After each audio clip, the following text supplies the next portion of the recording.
The call came during my lunch break at the hospital. Mrs. Bennett, this is Principal Hayes from Riverside Elementary. There's a situation with Lucas. Could you come in right away? My pulse spiked. Years in the ER had taught me how to handle crises. But when it came to my 7-year-old son, logic went out the window. Is Lucas okay? He's safe, the principal assured me, though something in her tone made my stomach twist. But we have someone here claiming to be his mother. Given the intensity of the situation, we'd appreciate your immediate presence. I went cold. I already knew who it was. She says her name is Rebecca Bennett. Rebecca, my sister-in-law. Of course. I was already grabbing my bag. Do not let her take him anywhere. I have sole custody. His records confirm it. 20 minutes later, I stormed through Riverside Elementary's doors, still in my scrubs. Through the office window, I spotted Rebecca pacing, heels clicking against the tile, her perfectly styled blonde hair bouncing with each agitated turn. She was in one of her usual look how composed I am outfits, probably hoping to contrast with my work uniform. Principal Hayes met me at the entrance, her expression tight. Mrs. Bennett, Sarah, thank you for coming so quickly. This is unprecedented. Where's Lucas? Safe in the counselor's office. We followed custody dispute protocols, but she hesitated. Your sister-in-law's claims are unusual. Rebecca turned at the sound of my voice. Her sharp blue eyes narrowed. Finally, she declared, tell them, Sarah. Tell them how you've been playing mother with my son. The words hit like a slap, but I kept my voice even. Rebecca, what are you doing? Reclaiming what's mine, she said, chin high, tone dripping with self-righteousness. Lucas belongs with his real mother. You've had him long enough. Principal Hayes cleared her throat. Mrs. Bennett, Rebecca, our records show Sarah as Lucas's legal parent and sole guardian. Documents can be faked, Rebecca snapped. I gave birth to him. I just let Sarah raise him while I was away. But I'm back, and I want my son. The absurdity would have been laughable if it weren't so disturbing. Rebecca, I said carefully, you were at my baby shower. You held my hand in the delivery room. More lies, she hissed. You turned everyone against me. Even my own nephew doesn't recognize me because of your manipulation. Principal Hayes touched my arm. Sarah, given the situation, we may need to call the police. No need, Rebecca interjected, pulling out her phone. My lawyer will clear this up. Then her gaze darkened. Did you think you could just steal my life? First my brother, then my son. That's when I saw it, her hands shaking, a slight slur in her words. Was she drunk? On something? This was worse than I thought. I have the birth certificate, I said firmly. Hospital records. Pregnancy photos. Lucas's entire life is documented. Fabricated. Her voice rose. You're nothing but a glorified babysitter. Lucas deserves his real mother, not some overworked nurse. The disdain in her voice when she said nurse was unmistakable. Rebecca had always looked down on my career, as if scrubs made me less of a Bennett. I exhaled slowly. The school has cameras, Rebecca. They've recorded everything. Do you really want to continue with these claims? She faltered, just for a second. Then, rallying, cameras don't prove who gave birth. I have. Memories. Evidence. Mrs. Bennett, Principal Hayes said, her patience thinning. If you continue this, we'll have no choice but to involve law enforcement. Rebecca's face twisted. You're all against me, just like everyone else. But I'll prove it. I'll show you all. She grabbed her bag, stormed toward the door, then turned back, eyes burning. This isn't over, Sarah. Lucas belongs with me, you'll see. As the door slammed shut behind her, Principal Hayes let out a breath. In 20 years, I've never seen anything like that. Should we call the police? I nodded, adrenaline wearing off as my hands started to shake. Yes, and I need to call my lawyer. Something is seriously wrong. She's never claimed to be Lucas's mother before. Mom? I turned. Lucas stood in the doorway, hair rumpled, his small face tight with confusion. Was that Aunt Rebecca? She was saying weird things. I pulled him close, breathing in his familiar scent of crayons and grape juice. Yes, honey, Aunt Rebecca isn't feeling well right now, but everything's okay. But as I held my son, I knew this was far from over. Rebecca was unraveling, and whatever came next, I had to be ready. The next few days blurred into a storm of legal meetings and security upgrades. Maria Gonzalez, my lawyer, wasted no time cutting to the heart of the matter. Rebecca's actions at the school constitute attempted custodial interference, he said, her eyes scanning the security footage on her laptop. The cameras caught everything: her false claims, her erratic behavior, and what looks like intoxication. We can file for a restraining order immediately. I pressed my fingers to my temple, exhausted. But why now? Why claim to be Lucas's mother after 7 years? Maria shut her laptop with a decisive click. From what you've told me about her divorce and behavior changes, she could be having some kind of breakdown. But our priority is keeping Lucas safe. That evening, as I helped Lucas with his homework, my phone buzzed. A text from my former mother-in-law, Patricia. Rebecca showed up at my house. She's making wild claims about Lucas. What is going on? Before I could respond, another message appeared. She has hospital photos. She says they're from Lucas's birth. Sarah, I'm worried about her. A cold weight settled in my chest as I called Patricia. She answered on the first ring. Sarah, thank God.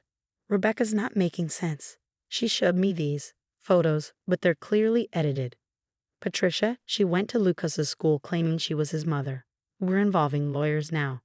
Silence. Then, a quiet, shaken breath. Oh dear God. I was afraid something like this might happen. Since her divorce, she's been different, fixated on family, like she's trying to rewrite history. What do you mean? Patricia hesitated. She turned her guest room into a nursery, started collecting baby clothes, toys. I thought maybe she was considering adoption, but now, the chill in my spine turned to ice. Patricia, listen to me. She could try to take Lucas. I know, dear. That's why I called. She made copies of all our old family photos, even the ones from when you were pregnant. I think she's altering them. After we hung up, I went straight to Lucas's room.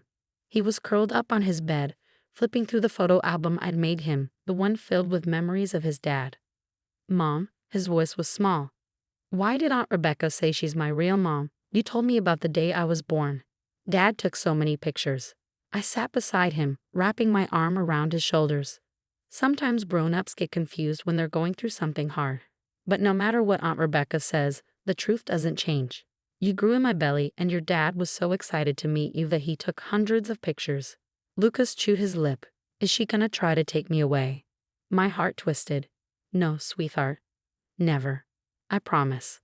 But that night, long after Lucas had fallen asleep, an email arrived that made my blood run cold. From Rebecca Bennett. Subject: Proud oath. I'm taking back what's mine. Attached were dozens of altered photos, my pregnancy pictures, my hospital moments, all of them clumsily manipulated. My face erased, replaced with hers. I forwarded everything to Maria. Her response came within minutes. Save everything. Document everything. I'm filing the restraining order first thing tomorrow. The next morning, I dropped Lucas off at school, double-checking with the office that no one but me was allowed to pick him up. As I walked back to my car, I noticed a silver Mercedes idling across the street. Rebecca. She rolled down the window, a slow, deliberate movement. Her smile was all sharp edges. You can't keep him from me forever, Sarah. I have proof now. Everyone will see the truth. Rebecca, you need help. These delusions about Lucas. Delusions? She laughed, the sound brittle, unhinged. I have evidence. Photos. Documentation. Even a DNA test. My stomach dropped. What DNA test? Her grin widened. Amazing what you can do with a strand of hair and a private lab. Results should be in any day now. Then everyone will know you're the liar. I pulled out my phone and hit record. So you're admitting to illegally obtaining my son's DNA. Rebecca's expression twisted in rage. My son. Mine. She threw the car into gear and sped off, tires screeching. I called Maria immediately. She stole a DNA sample from Lucas, I said, my voice shaking. She's planning to use it against me. That's illegal, Maria said sharply, and it strengthens our case. This is escalating fast. Has she been following you? I thought of the silver Mercedes that had appeared far too often lately. Yes, I think so. Document everything. Take photos when you see her car.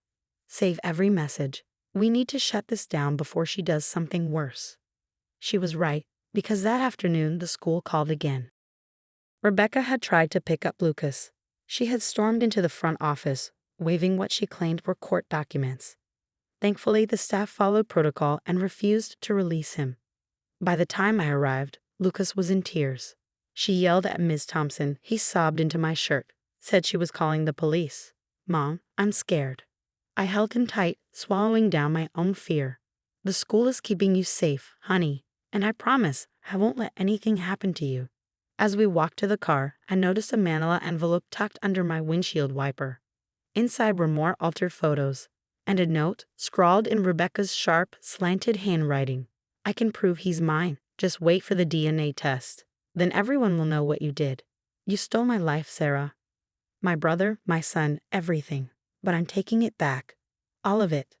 I took pictures of everything before sealing the contents in an evidence bag, just as Maria had advised. Rebecca was unraveling, and fast. And I had a terrible, sinking feeling that the worst was still coming. Because somewhere, in the shadows of her twisted mind, Rebecca was already putting a far more dangerous plan into motion, one that would force me to make an impossible choice to protect my son. Here's the rewritten version of your story segment with a stronger emotional pull and smoother pacing. 3 days later, everything came crashing down. I was halfway through my night shift when my phone erupted with notifications, security alerts, frantic texts from my neighbor, and a voicemail from the police.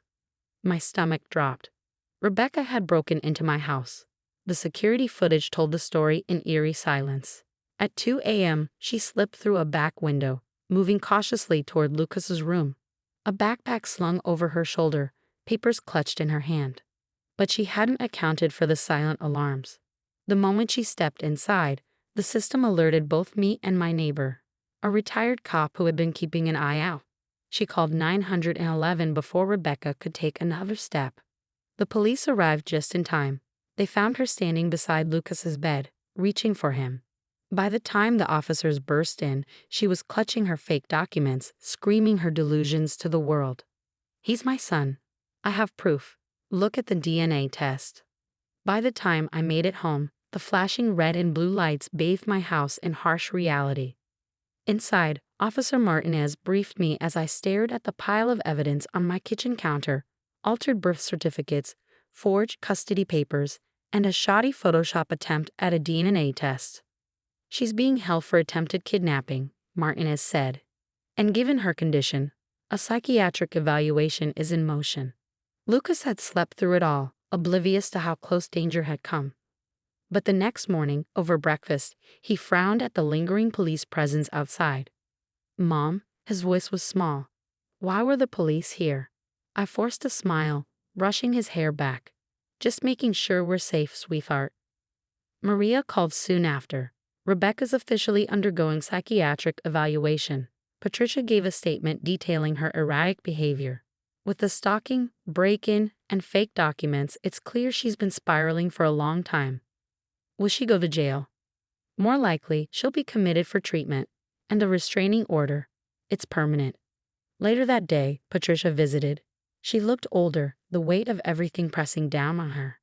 "I should have seen it sooner," she murmured, watching Lucas play in the backyard. After her divorce, she kept talking about reclaiming what was rightfully hers. "I thought she meant her marriage. I never imagined.